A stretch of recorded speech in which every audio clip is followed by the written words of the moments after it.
नमस्कार, मैं रचना शर्मा चढ़ती कला टाइम टीवी देख रहे सभी दर्शकों का स्वागत करती हूं। आप देख रहे हैं फास्ट न्यूज।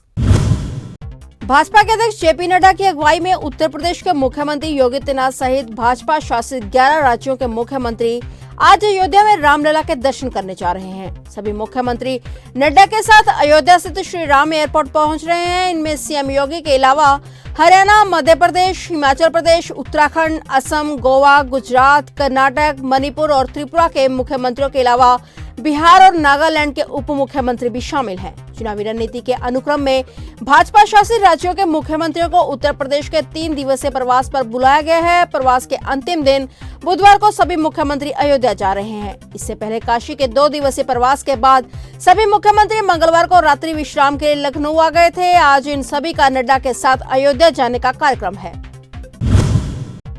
देश के पहले उप प्रधानमंत्री सरदार वल्लभ भाई पटेल की पुण्यतिथि पर आज बुधवार को सारा देश उन्हें श्रद्धांजलि अर्पित कर रहा है। लौह पुरुष सरदार पटेल की पुण्यतिथि पर पीएम मोदी सहित तमाम नेताओं ने उन्हें श्रद्धांजलि अर्पित की है। पीएम मोदी ने ट्वीट कर लौह पुरुष सरदार पटेल की पुण्यतिथि के मौके पर उन्हें नमन किया है।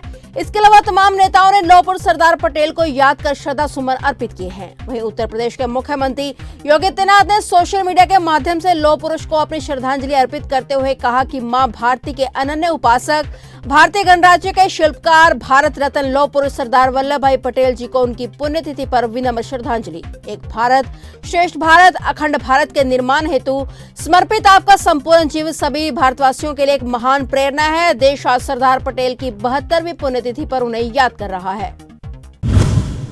जम्मू कश्मीर के पुलवामा जिले में सुरक्षा बलों के साथ मुठभेड़ में बुधवार को एक आतंकवादी मारा गया। पुलिस ने जानकारी देते हुए बताया कि सुरक्षा बलों ने मंगलवार देर रात पुलवामा जिले के राजपुरा इलाके में घेराबंदी और तलाशी अभियान शुरू किया और उसी दौरान आतंकवादियों ने सुरक्षा बलों पर गोलियां बरसा दी। इसके बाद मुठभेड़ शुरू हो गई। उन्होंने बताया कि बुधवार सुबह मुठभेड़ में एक आतंकवादी मारा गया है और अभियान अभी भी जारी है।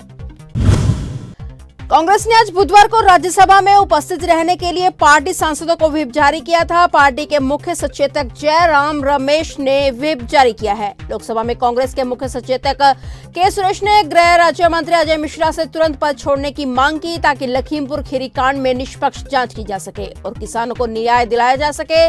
उधर कांग्रेस नेता राहुल गांधी ने लखीमपुर मामले में एसआईटी की रिपोर्ट सामने आने के बाद लोकसभा में नोटिस दिया है। लखीमपुर खीरी कांड को लेकर कांग्रेस सांसद राहुल गांधी ने गृह राज्य मंत्री अजय मिश्रा को हटाने की मांग करते हुए लोकसभा में स्थगन प्रस्ताव पेश किया है।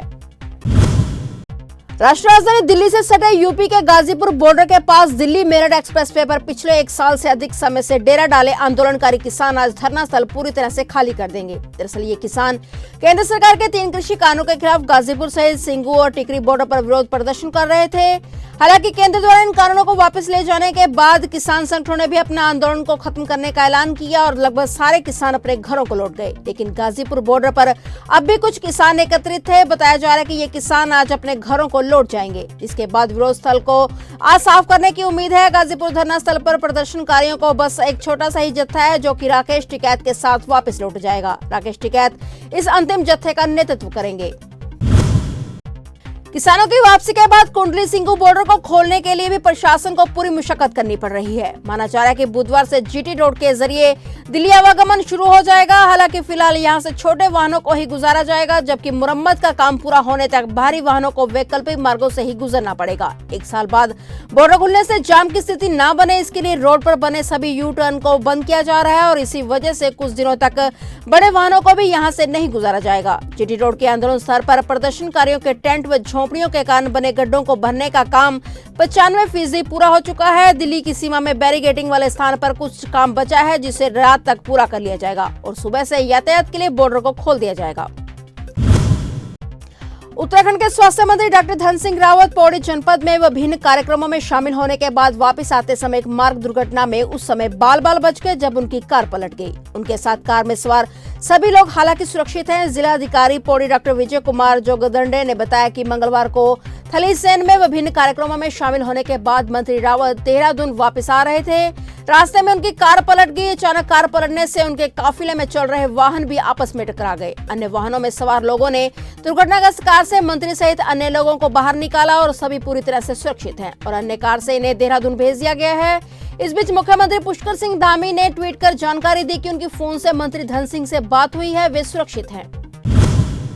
भारतीय मौसम विज्ञान विभाग ने आने वाले दिनों में हल्की बारिश का अलर्ट जारी किया है। मौसम विभाग ने कहा है कि पश्चिमी विक्षोभ के चलते पंजाब, हरियाणा, उत्तर प्रदेश और पश्चिमी उत्तर प्रदेश के उत्तरी हिस्सों में 16 दिसंबर से हल्की बारिश होने की संभावना है। उधर हिमाचल प्रदेश में मौसम और बिगड़ने वाला है। मौसम विज्ञान केंद्र शिमला ने प्रदेश में 3 दिन बर्फबारी की संभावना जताई है। राज्य के उच्च पर्वतीय कुछ भागों में 15 से 17 दिसंबर तक बारिश और बर्फबारी के आसार हैं। पिछले दिनों हिमाचल के मनाली व इसके आसपास के क्षेत्रों में पिछले दिनों जमकर बर्फबारी हुई। इस बीच उत्तराखंड के कई क्षेत्रों में भी बर्फबारी देखने को मिल सकती है। मौसम वैज्ञानिकों के मुताबिक आज एक अन्य पश्चिमी विक्षोभ के उत्तर भारत में प्रवेश करने के आसार हैं और इसके आगे बढ़ने से 17 दिसंबर से ठंड और बढ़ने लगेगी।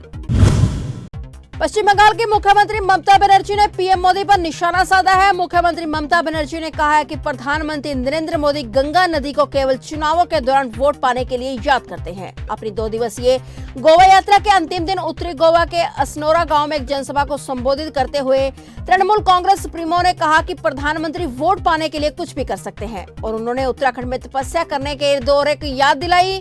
उन्होंने यह भी आरोप लगाया कि उत्तर प्रदेश की भारतीय जनता पार्टी की सरकार ने गंगा नदी को कोविड-19 मृतकों के लावारिस शवों को फेंककर अशुद्ध कर दिया है। बनर्जी ने कहा कि हम गंगा नदी की पूजा सिर्फ चुनावों के समय पर नहीं करते हैं। चुनाव के वक्त मोदी जी गए और गंगा जी में डुबकी लगाई। बनर्जी ने इस दौरान ये भी कहा कि प्रधानमंत्री मोदी पूरा साल कहाँ रहते हैं। भारत में जहां ओमिक्रॉन के मामले बढ़ते जा रहे हैं, वहीं देश में कोरोना के नए मामलों में लगातार गिरावट देखी जा रही है। बता दें कि 15 दिसंबर 2021 की सुबह तक पिछले 24 घंटे में 6,984 नए केस सामने हैं, जो कि कल के मामलों से 20.7% ज्यादा हैं। बता दें कि मंगलवार को 5,784 नए केस दर्ज किए गए थे। ये केस 571 दिनों में एक दिन में दर्ज होने वाले सबसे कम कोरोना के नए केस थे। अगर मौतों की बात करें तो बुधवार के सुबह तक पिछले एक दिन में कोविड संक्रमण से कुल 247 मौतें हुई हैं, जबकि कल मौतों की संख्या 252 थी। वहीं देश में कोविड के एक्टिव मरीजों की संख्या 90,000 से कम चल रही है। मार्च 2020 के बाद से देश में कोविड के एक्टिव केस कुल मामलों के मुकाबले सबसे निचले स्तर पर हैं। उत्तर प्रदेश राज्य विधानमंडल का संक्षिप्त मगर महत्वपूर्ण शीतकालीन सत्र आज से शुरू हो गया है। मौजूदा विधानसभा का कार्यकाल अगले साल मार्च में पूरा होने से पहले आहूत सत्र के हंगामेदार होने के पूरे आसार हैं। संभावित विधानसभा चुनाव के ठीक पहले बुलाए गए 3 दिवसीय सत्र में विभिन्न प्रकार के मुद्दों पर विपक्ष सरकार को घेरने की पूरी तैयारी में है। इस सत्र में चालू वित्त वर्ष के लिए अनुदान की मांग और आगामी वित्तीय वर्ष के लिए लेखानुदान प्रस्ताव पेश किए जाएंगे और इसके अगले दिन गुरुवार को वित्त मंत्री सुरेश खन्ना चालू वित्त वर्ष का दूसरा अनुपूरक बजट सदन के पटल पर रखेंगे और अगले वित्त वर्ष के पहले 4 महीनों के लिए लेखानुदान भी पेश करेंगे। वहीं शुक्रवार को दूसरा अनुपूरक बजट और लेखानुदान सदन में पारित कराया जाएगा। फिलहाल फास्ट न्यूज में इतना ही। तब तक के लिए मुझे दीजिए इजाजत और देखते रहिए चढ़ती कला टाइम टीवी।